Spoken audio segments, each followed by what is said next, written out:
اچھا جی، تو بات ہم کر رہے ہیں ایسے لوگوں کی جو کہ دوسروں کی زندگی میں زہر گھولنے میں کوئی کسر اٹھا کے نہیں رکھتے اور کوئی ایسا موقع ہاتھ سے جانے نہیں دیتے. کہ بھائی یہ جو ہاسٹل ایگریسو جارحانہ طریقہ کار رکھنے والے ٹینکس کی طرح کے لوگ ہوتے ہیں جو کہ چڑھ دوڑتے ہیں کسی کے اوپر جو ہے، ان کا سبھاؤ کیا ہوتا ہے، کیوں ہوتا ہے اور ان سے کیسے نمٹنا چاہیے؟ جز بھائی، انہوں نے اپنا ایک امیج بنایا ہوتا ہے کسی دفتر میں کہ یہ بڑے سخت لوگ ہیں. کچھ بعض اوقات ان کا ڈھیل ڈھال بھی ایسا ہی ہوتا ہے. جسامت جو ہے وہ کافی قوی جسہ ہوتے ہیں. میں ایک دفعہ ایک آرگنائزیشن میں مینجمنٹ کی ٹریننگ میں گیا تو وہاں ایک صاحب تھے جن کا میں نے بڑا چرچا سنا. ان کا نام تھا اکبر پوہان. اکبر پہلوان تھے اور لوگ ان کو پیار سے اکبر پوہان کہا کرتے. پوہان جی. تو وہ جو ان سے جب بات چیت مینجمنٹ پہ آئی تو انہوں نے کہا کہ میں نے اس میں کوئی شرکت نہیں کرنی، مجھے مینجمنٹ ساری آتی ہے. مطلب وہ ہاں، وہ کہتے کہ کسی کی ضرورت نہیں کہ میری بات نہ مانے، تو مجھے کسی سیشن میں شرکت نہیں کرنی. میں نے کہا آپ کیا کرتے ہیں؟ کہتا میں تو بس بھڑکا دیا کرتا ہوں. زبردست. تو ایسے لوگ بھی ہوتے ہیں جو دفتر میں داخل ہوتے ہیں، اپنا سبھاؤ ایسا بنایا ہوتا ہے کہ لوگوں میں لوگ کانپنے لگتے ہیں، ایک سنسنی دوڑ جاتی ہے لوگوں میں اور وہ مختلف کمروں میں جاتے ہیں، بالکل سیدھا ٹیبل کے اوپر جا کے پہنچ کے لوگ سہم جاتے ہیں. لوگ پھر وہ اپنی 1 انگلی 2 انگلی 3 انگلی لوگوں کی آنکھوں کی طرف. اچھا، یہ جو لوگ ہوتے ہیں they put their fingers in others' face and they stand tall over somebody on the desk اور and shout. بات بار بار کاٹتے ہیں. اگر کوئی بات کا جواب دینے لگے تو پھر اس کو پھر بات کاٹ دیتے ہیں، پھر بات کا جواب، پھر کچھ پوچھتے ہیں. جب پوچھتے ہیں تو بہت زور سے پوچھتے ہیں. دوسرا جب جواب دینے لگے تو اسے جواب نہیں دینے دیتے اور غلط بات کر رہے ہوتے ہیں. اس لمحے میں جو کچھ بھی سوچتے ہیں کہ یہ ہو رہا ہے اسے صحیح مان لیتے ہیں اور پھر بہت مشکلات پیدا کرتے ہیں. اور ایسے لوگوں کا بھی حل ہوتا ہے جاز بھائی. اور ثاقب یقیناً حل ہوتا ہے اور ہم اسی لیے یہ پروگرام کر بھی رہے ہیں. مگر مجھے اندازہ ہوا کہ ایسے لوگ جو ہیں بڑے انٹیمیڈیٹنگ ٹیکٹکس کے ماہر ہوتے ہیں اور آپ اگر ان کو ثاقب بھائی انہی کے طریقے سے ڈیل کریں تو ان سے تو لڑائی ہو جائے گی. اور جس طرح سے آپ بتا رہے ہیں کہ وہ بڑے لہیم شہیم ہوتے ہیں تو اس میں تو بڑی بدمزگی پیدا ہو سکتی ہے. ایگریسو بیہیویئر ہے ان کا، لڑائی ہو سکتی ہے اگر وہ باس ہوں. ہاں ایگزیکٹلی، اگر وہ پاورفل جگہ پہ ہیں، قد کاٹ بھی ان کا بہت اچھا ہو تو یا نقصان پہنچانے کی پوزیشن میں ہو تو دوسرے لوگوں کی تو جان نکل جاتی ہے. یہ پھر بتائیے کہ یہ تو مسئلہ ایسے لوگ ہیں جب آپ کے سر پہ آ کے کوئی اس طرح کھڑے ہو کے تو چنگاڑنے لگے داڑنے لگے تو اس کا حل یہ ہے کہ بیٹھے نہ رہیں، اٹھ کے کھڑے ہو جائیں. اچھا، لیکن اٹھ کے کھڑے ہونے کا مطلب یہ نہیں ہے کہ آپ نہیں، اٹھ کے کھڑے ہونے کا مطلب یہ نہیں ہے کہ آپ ان سے لڑیں. لڑنے کے ماہر تو وہ ہیں، یہ ان کا ایریا آف اسپیشلٹی ہے تو اس میں داخل نہیں ہونا. لیکن بیٹھے نہ رہیں، اٹھ کے کھڑے ہو جائیں اور ان کی طرف ایسے دیکھیں جیسے کہ آپ انتظار میں ہے کہ وہ کیا کہیں گے. اور جب وہ کچھ کہیں تو آپ ان کو یہ نہ کہیں کہ وہ غلط کہہ رہے ہیں، بلکہ آپ کہیں کہ میں آپ سے متفق نہیں، اور پھر خاموش ہو جائیں. خود ہی چھوٹا سا فکرہ بولے، لمبا فکرہ کبھی نہ بولے ورنہ وہ آپ کو روک دیں گے. اور جب آپ کہتے ہیں کہ میں آپ سے متفق نہیں اور ساتھ آپ کہتے ہیں کہ آپ مجھے زیادہ بتائیں کہ آپ کے ذہن پہ کیا ہے، جب آپ انہیں کیا، کیوں، کہاں، کیسے جیسے سوال بڑے پولائٹلی کرتے ہیں کہ آپ مجھے اور زیادہ بتائیں، میں جاننا چاہتا ہوں کہ کون سی چیز آپ کو پریشان کر رہی ہے، تو یہ بلینک ہو جاتے ہیں. کیونکہ ان کی توقع کے خلاف آپ چل رہے ہوتے ہیں اور آپ ان سے پوچھ رہے ہوتے ہیں کہ آپ کے ذہن کو کس چیز سے تکلیف پہنچ رہی ہے یا کیا ہے آپ کے ذہن پہ، میں جاننا چاہتا ہوں.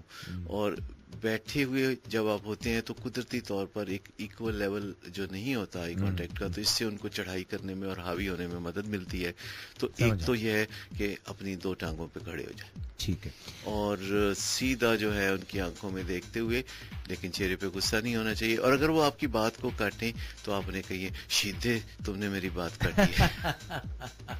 لیکن یہ نہ کہیں شیدے سے مراد یہ کہ ویسے یہ چاہے کپڑے انہوں نے سوٹ ہی پہنا ہو مگر یہ ہوتے ذرا بدماش ٹائپ کے لوگ، مطلب in a way with their tone. بدماش تو زیادہ ہی سخت لفظ بول دیا اجاز بھائی آپ نے. تو سخت گیر لوگ ہوتے ہیں، بڑے معزز ہوتے ہیں دیکھنے میں، تو آپ کہتے ہیں کہ آپ نے میری بات کاٹی ہے. اور جب وہ پھر آپ چپ کر جائیں، پھر وہ بات کریں گے، پھر جب آپ بات کریں گے پھر وہ بات کاٹیں گے تو آپ کہیے کہ آپ نے میری بات کاٹی ہے. یہ نہیں کہنا کہ آپ نے پھر میری بات کاٹی ہے، یہ لڑائی والی بات ہو جاتی ہے. آپ نے میری بات کاٹی، آپ نے میری بات کاٹی ہے. تو آپ بار بار انہیں جو ہے چھوٹے چھوٹے فکرے بولتے ہیں، اور زیادہ تر آپ انہیں دعوت دیتے ہیں بولنے کی، اور آپ اس صبر سے بات سنتے ہیں. بڑی جلدی ان لوگوں کے پاس جو کچھ بھی کہنے کے لیے ہوتا ہے وہ بڑی جلدی ختم ہو جاتا ہے، اور ان کے پاس کہنے کے لیے تب چیزیں زیادہ ہوتی ہے جب آگے سے آپ بھی چٹ چٹ چٹ چٹ شروع کر دیتے ہیں. تو اس کا مطلب ہے کہ یہ ہے وہ شیدہ پستول صاحب. اچھا، ایسے ہی ایک سچویشن گھر میں ہوتی ہے جب بیوی خامد کے ساتھ نبردآزما ہوتی ہے، اور خامد جو ہے یہ شرمن ٹینک اٹیک کے ساتھ آتا ہے، اور بیوی خصوصاً آگے سے بولنا شروع، تو پتہ نہیں میرے 3 بھائی ہیں، تم مجھ سے ایسی کیسے بات کر سکتے ہو. ان میں سے ایک اکبر پوان بھی ہو سکتا ہے. تو پھر وہ جو ہے نا مار کھانے تک نوبت آ جاتی ہے. یعنی خواتین کو مارنا مردوں کی طرف سے بہت ہی زیادتی ہے، لیکن میں آپ کو بتاؤں کہ وہ 5% تعاون جو خواتین سے چاہیے ہوتا ہے وہ بہت جلد فراہم کر دیتی ہیں. اس لیے دنیا کے بہت ترقی یافتہ ممالک میں بھی خواتین کو بہت مار پڑتی ہے. مشکل لوگ جو ہوتے ہیں وہ بہت آسان ان معنوں میں ہوتے ہیں کہ تھوڑے سے وہ بے بس بھی ہوتے ہیں، اور اگر آپ چاہیں تو ان کی سائیکالوجی کو سمجھتے ہوئے، ان کی نفسیات کو سمجھتے ہوئے انہیں آسان بنا سکتے ہیں. اور میں آپ کو بتاؤں کہ ہر انسان کے اندر کچھ ایسا بھی تانا بانا ہوتا ہے جس پہ آپ ہاتھ رکھ سکتے ہیں، اور وہ آپ کی مرضی کے مطابق چلنے لگتا ہے اور آپ کے لیے مشکلات پیدا نہیں کرتا. اور اگر یہ پروگرام کو غور سے سنتے رہیں تو ایسے ہی بہت سے ٹپس آنے والے پروگراموں میں ان کو ملتے رہیں گے، جس سے کہ دوسروں کے ساتھ نباہ کرنا آسان ہو جائے گا. بالکل صحیح. اور یہاں پہ ایک اور بات بھی بتاتے چلیں کہ اگر آپ گونگے کی رمز کو پہچان لیں، وہ کہتے ہیں گونگے کی ماں جو ہے وہ گونگے کی رمز کو پہچانتی ہے، اسی طرح ایسے لوگوں کو اگر آپ ان کی نبض پہ ہاتھ رکھ سکیں، ایسے تو وہ اپنی پیٹھ پہ ہاتھ نہیں رکھنے دیتے. کئی تو بہت چکنے گڑے ہوتے ہیں، لیکن یہ جو گونگے کی بات کی، یہ ایک 7 مشکل لوگوں میں سے ایک وہ بھی ہیں جو تقریباً گونگے ہوتے ہیں، اور آپ کو بڑی مشکل پیش آتی ہے. وہ آگے سے ایک بلینک سی لک آپ کو دیتے ہیں، خاموش رہتے ہیں، بات کا جواب نہیں دیتے اور مشکلات پیدا کرتے ہیں. بالکل اس طرح بھی ہم بات کریں گے. آپ نے یہ بات کہی کہ جو لوگ بہت ہی جارحانہ انداز اپنائے ہوئے ہوتے ہیں اور ایک دم دوسروں پہ چڑھائی کر دیتے ہیں اور اس طرح سے اپنے مسائل حل کرتے ہیں، وہ آ کے گرج برس ساون گھرے آئے ہو ٹائپ سچویشن بنا دیتے ہیں، ایک دم آپ کے اوپر آ کے کھڑے ہو جاتے ہیں، لہیم شہیم ڈش کرے جن کو پنجابی میں کہتے ہیں، اس طرح کے لوگ ہوتے ہیں، اور ایک دم آنکھوں میں وہ غصہ، اور ان کو ایکسپرٹ ہوتے ہیں وہ اس قسم کے اینگری ینگ مین لک دینے کے لیے. اور ان کو کنفرنٹ کرنے کا سب سے پہلے طریقہ یہ ہے کہ آپ اٹھ کے کھڑے ہو جائیں، ایون سٹیون ہو جائیں، ان کے قد کاٹ کے برابر آنے کی کوشش کریں، آپ کھڑے ہو جائیں، کیونکہ اگر بیٹھے ہوئے ہیں تو پانی کا جو ہے وہ ایک طرح سے جو اوپر سے نیچے کی طرف بہتا ہے. بالکل ٹھیک. تو دوسری بات آپ نے یہ کہی کہ ان کے ساتھ لڑنا بھیڑنا ہرگز نہیں، کیونکہ اس میں تو وہ ایکسپرٹ ہے جی. اور یہ آپ کی بات بار بار کاٹ دیتے ہیں، آپ کو جملہ مکمل نہیں کرنے دیتے، اس لیے ان سے چھوٹے جملوں میں کوئک بات کریں، اور ان سے ڈس ایگری جو ہے وہ ایسے کریں وداؤٹ بینگ ڈس ایگریبل.